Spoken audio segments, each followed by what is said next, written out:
পঞ্চগড় আধুনিক সদর হাসপাতালটি জেলার প্রায় ২০ লাখ মানুষের চিকিৎসা সেবা কেন্দ্র।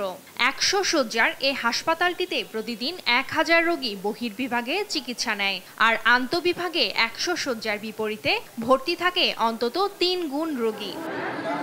বাধ্য হয়ে বারান্দায় প্রতিকূল পরিবেশে চিকিৎসা নেন অনেক রোগী। ঔষধ কিনতে হয় হাসপাতালের বাইরের দোকান থেকে। এদিকে জনবল কম থাকায় ওয়ার্ডে দিনে মাত্র একবার রোগী দেখতে আসেন চিকিৎসক।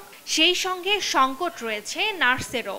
শয্যা, ঔষধ, জনবল ও চিকিৎসক সংকটে সেবা নিতে এসে চরম ভোগান্তিতে পড়তে হয় রোগী ও স্বজনদের। পঞ্চগড়ের যে অবস্থা, এখানে আমাদের কিছু হলে আমাদের দৌড়ে যাইতে রংপুর।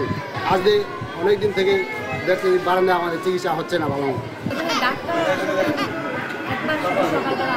ওষুধ যে পরিমাণে আমাদেরকে দেওয়ার কথা সেই পরিমাণ আমরা পাচ্ছি না, ওষুধ বাইরে থেকে কিনে নিয়ে আসতে। চিকিৎসকরা জানান, চিকিৎসক ও নার্স সংকট থাকায় হাসপাতালটি সক্ষমতার ৩ গুণ বেশি রোগীকে চিকিৎসা দিতে গিয়ে তাদেরও পড়তে হয় হিমশিম অবস্থায়।